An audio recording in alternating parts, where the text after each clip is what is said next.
교독하겠습니다.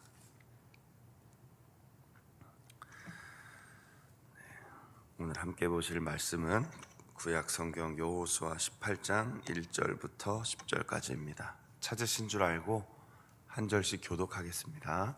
제가 먼저 읽겠습니다. 이스라엘 자손의 온 회중이 실로에 모여서 거기에 회막을 세웠으며 그 땅은 그들 앞에서 돌아와 정복되었더라. 그러나 이스라엘 자손 중에 그 기업의 분배를 받지 못한 자가 아직도 7지파라.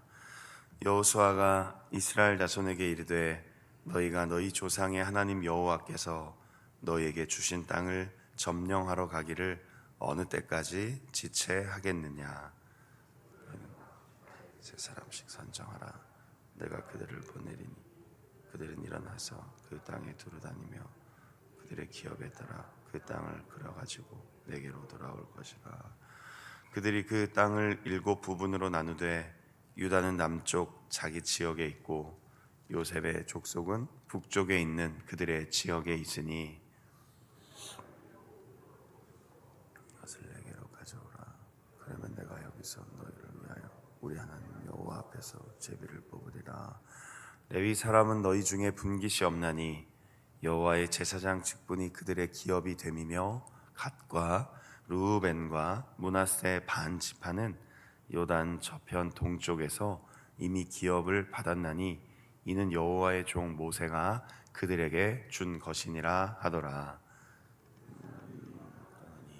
여호수아가 그 땅을 그리러 가는 사람들에게 명령하여 이르되 가서 그 땅으로 두루다니며 그것을 그려 가지고 내게로 돌아오라.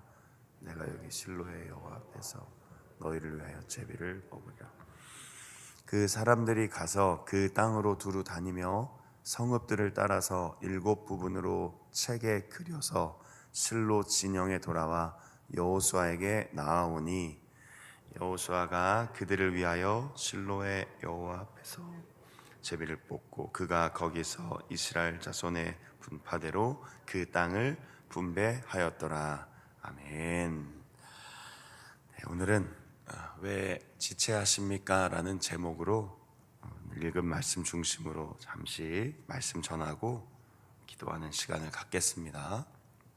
오늘 성경 1절에 나오는 실로는 이스라엘 백성들이 가나안 땅에 들어간 후부터 회막을 세워진, 그러니까 다시 말하면 성막이 세워진 장소입니다. 이 성막은 이스라엘 백성들의 삶의 중심입니다. 예배하고 제사를 드리고 특히 회막이라고 부르는 이유는 거기서 하나님을 만난다라는 뜻도 있습니다. 그 회막이 세워진 실로에서부터 모든 일은 시작됩니다. 처음 들어와서는 길갈이라고 하는 지명도 상당히 중요하게 다루어졌습니다. 이 길갈에서는 그들이 할례를 받았고 유월절을 지켰습니다.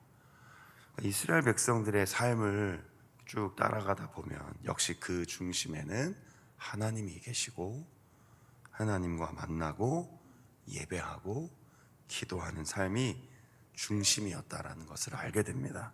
그래서 나중에 이 실로는 사무엘 시대까지 언약궤가 보관되어 있는 정치와 종교의 중심지인 바로 실로입니다.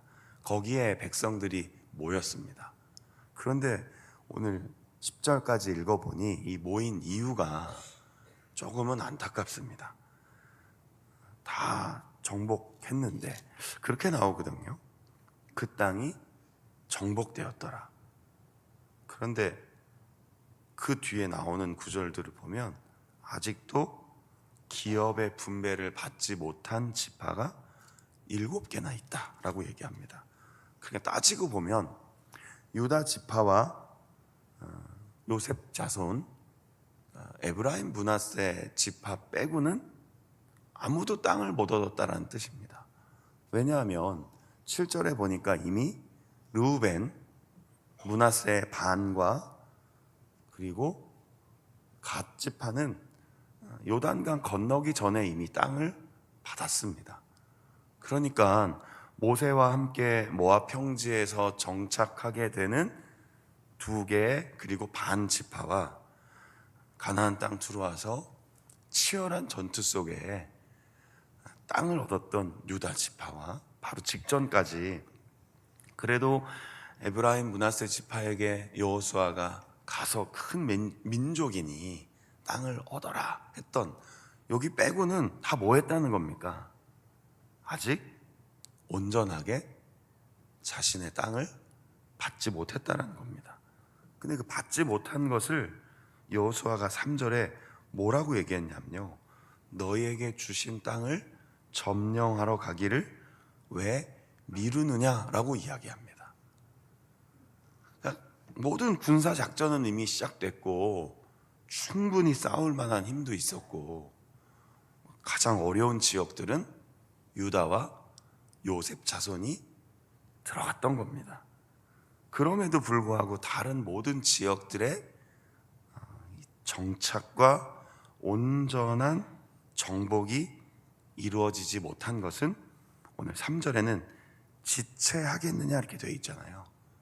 그러니까 지체하고 미루고 그들의 태도가 그 땅에 대해 지연시킴이 있었다는 겁니다.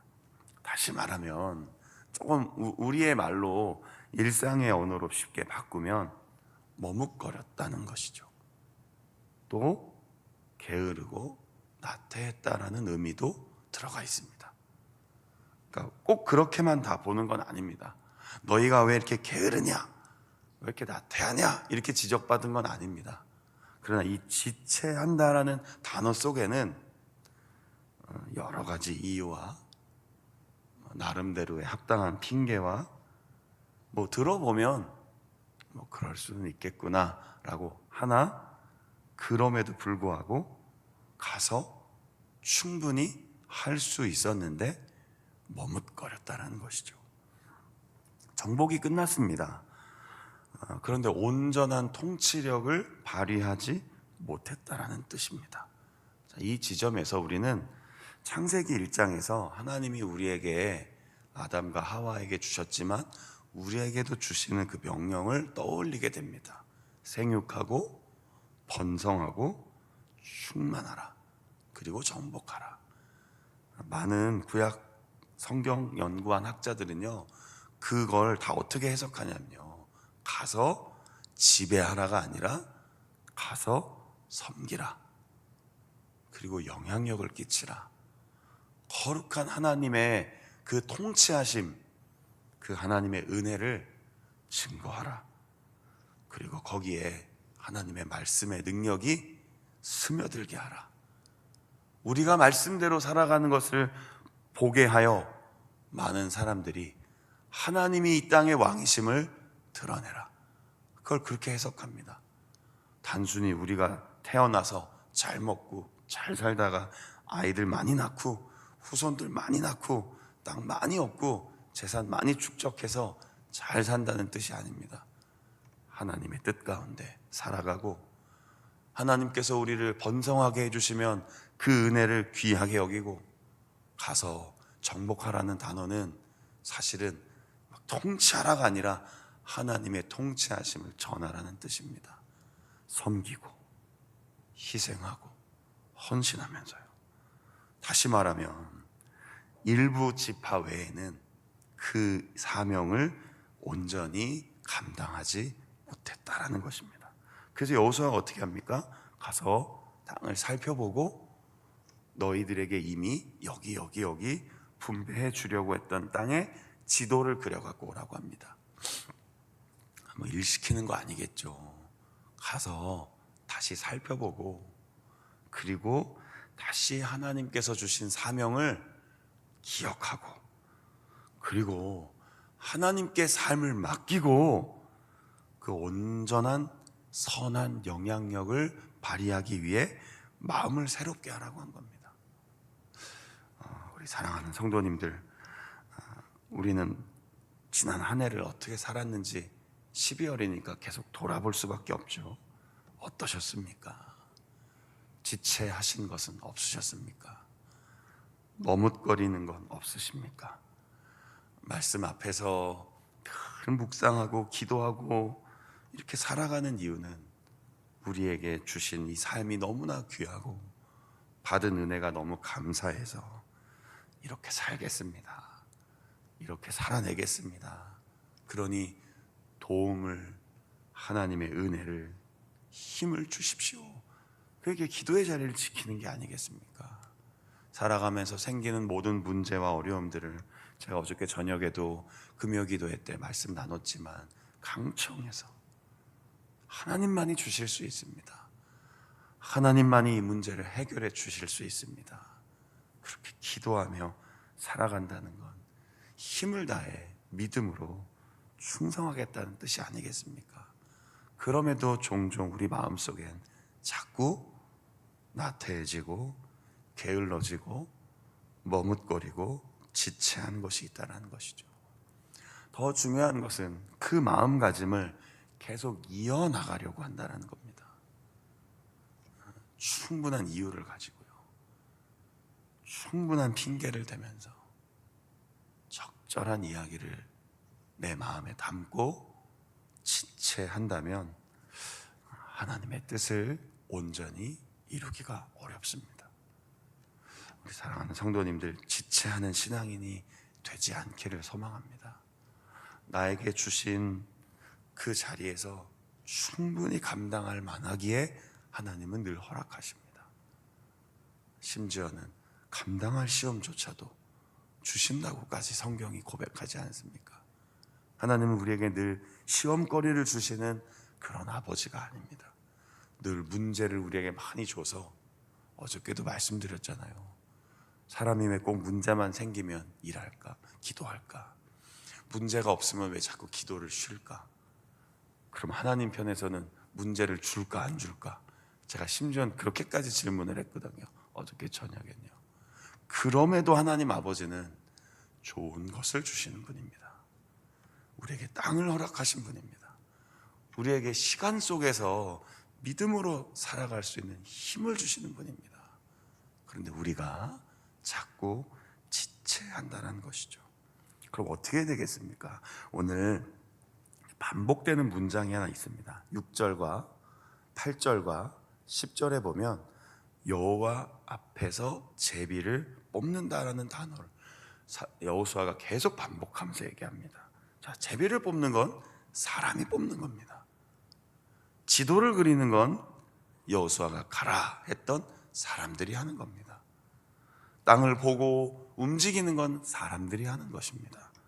그런데 결국 여호와 앞에서라는 뜻은 뭡니까? 이 모든 것을 주관하시는 분이 하나님이시라는 겁니다. 하나님께서 열어주시겠다는 겁니다. 하나님께서 허락하셨다는 겁니다. 그냥 우리 마음속에 모르겠다, 그냥 제비 뽑아서 결정해보자, 이게 아니라 하나님이 주관하시니, 하나님이 붙잡고 계시니, 남은 그 땅들도 하나님께서 함께 하시니 가서 지도를 그리고 가야 할 곳을 다시 한번 확인하고 믿음으로 결단하고, 주님 하겠습니다, 주님 한번 해보겠습니다, 하나님 감당할 만한 힘을 주십시오, 그런 삶의 자세로 살아가라고 여호수아는 오늘 이스라엘 백성들을 권면했던 것이죠. 이 새벽에 오늘 함께 기도하기 위해 모인 우리 성도님들도 동일한 마음을 가지셨으면 좋겠습니다. 내가 지금 지체하는 것은 무엇인가? 그렇다고 너무 또 빨리빨리 하시면 안 됩니다. 서두르면 꼭 문제는 일어납니다. 급하면 체합니다. 너무 빨리만 하려고 하면 거기서도 문제가 일어납니다.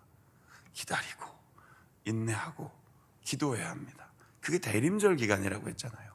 그런데 그 속에서 하나님의 능력을 의지하며 내 뜻보다 하나님의 뜻이 무엇인지를 더 묵상하고, 순종해야 할 때는 일어나고, 가야 할 때는 가고, 멈출 때는 멈추는, 바로 그게 여호와 앞에서 제비를 뽑는 삶입니다.